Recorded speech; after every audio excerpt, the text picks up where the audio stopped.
Good morning. So, sorry I haven't made a video in a while, but I'm going to show you how to get your transport controls working on your Tascam DM-3200 and FL20. Now, if you haven't already done so, you want to connect it with the USB and make sure that you've got MIDI out 5 and 6 ports set to 102 and 103 respectively, and the inputs there are going to be the same generic controller.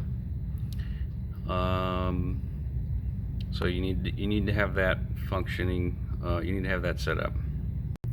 Okay, so some of this is going to be somewhat review from the first video that I did, but starting from the left to the right, you've got MC setup, and you'll use the cursor buttons. These settings here are edit frames on, queuing mode on, play mode auto, MMC command type, record function both true, jog as a search.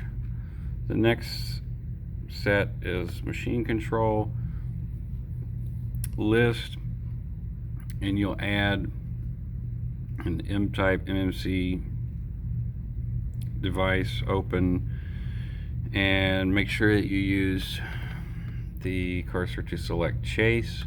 Then you'll add, I've added for FL20 M device MC Steinberg, machine control Steinberg. And here is the part that I missed last time. If you select with the enter key TRA, that will give you control over the transport, TRA, transport. And under external control, you set a device, again, machine control Steinberg,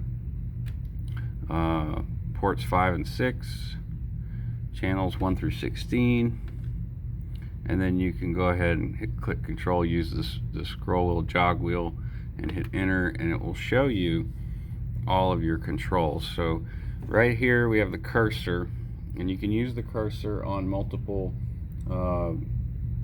multiple windows in Fruity Loops. For example, you could use it to navigate the mixer window channel to channel. You can use it to navigate the channel rack, stuff like that. You can also use it to scrub in the playlist. That's encoder mode, so you can use the encoders to control, to basically flip and use the faders for panning. It says you can use it for channel sends. I have not used that function just yet, but I have used the EQ, and the EQ automation is very nice. That's here in the encoder mode section. Under machine control, pretty standard stuff. You have banking and channel. It's basically banking by channel. So you can bank 1 through 8, 9 through 16, 17 through 24, etc. with bank, or you can just nudge with channel with the channel buttons. The edit button says it says that it's a function, but I haven't used it, and as you can see, the rest of these are unmarked, so there's not much, there's nothing there. Also, here in the encoder section, the third gate dynamic level bus, level channel 33 through 48, that's unused. Here you can see this under assignment. As I'm hitting banks, I'm banking through my all of my channels. So 1 through 8, 9 through 16, 17 through 24, etc. Now, there's something I'm going to show you about this 3200 that I'm not sure how it works on the 4800, but is going to be very important for templating your FL20 templates. At least something that I've found very useful. So I'm going to cut this and then I'm going to show you some of the functions now. Alright, so now that we have everything set up, I'm going to show you just how I have set up this template. So the channels 9 through 32 on the DM-3200 are always going to stay the same. The only bankable channels that you can use consistently, or not consistently, the 9 through 32 are always going to be the same, which I have marked as the first 8 channels, which are my bus channels. Now 1 through 8 is going to be my first 8 channels of contact. Alright, now if I hit a bank, if I bank forward, I will now have the next 8 for contact. And if I bank forward again, I will have the first 8 of my east-west. And then if I do it again, I will have the first or the second 8 of my east-west. And going further, looks like one of my faders, motorized faders, broke. That's no good. That's no good at all. Don't leave your headset on the faders, people. I'll tell you.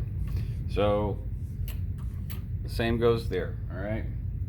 Now, all the while, I still have 9 through 32 as my bus, faders. So that always stays the same. And I'll show you what I mean. Pick this up. Right here, my bus faders. I move those first 4 down, and they're down. Okay. Now I bank back to a previous bank, move these 4 faders all the way up, and that's the last 4 of my east-west. But again, buses 1 through 8, they're all down.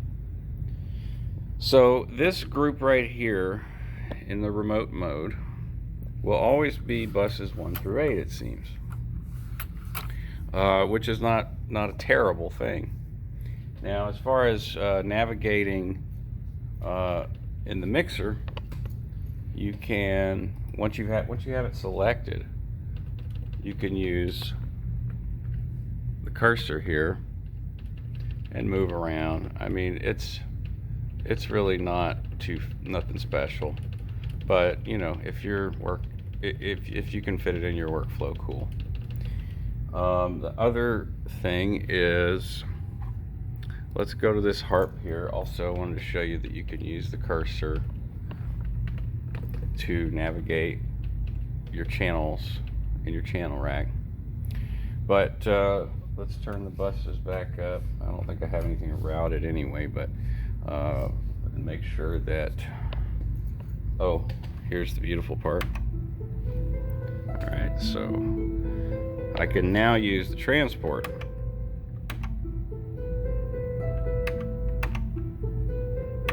Alright, so what I'm going to show you is, let's just check which channel that is. That's going to be contact 9. So, yep, okay. So now let's go to the EQ section. And now you see we have a different configuration here. So what we'll do, I'm going to just sort of show you. This is the first fader, which is your low end.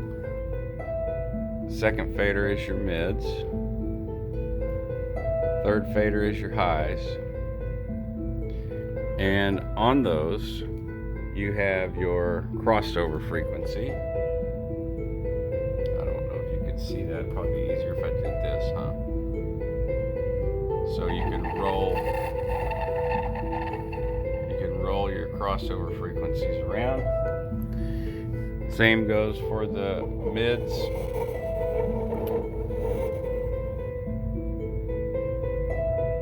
And I'm on the wrong channel. I should be showing you on the correct channel here. Here we go. All right, so there we go. All right. Sweep the mids. Now, automation is about as easy as you would think when you have this set up. You just go ahead and record automation and it'll record the automation. What are these?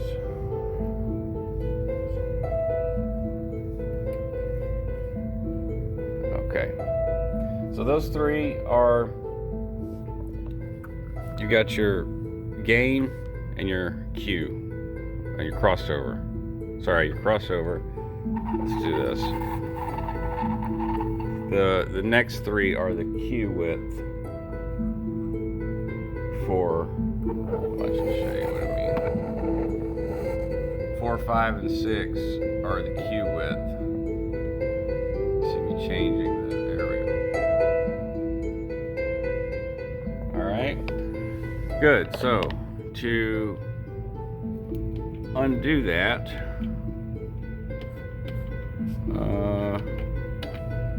let's see here. This is what, if we go back to the top encoder right here, that'll bring you back. Now you can toggle that, if I'm remembering correctly, maybe not.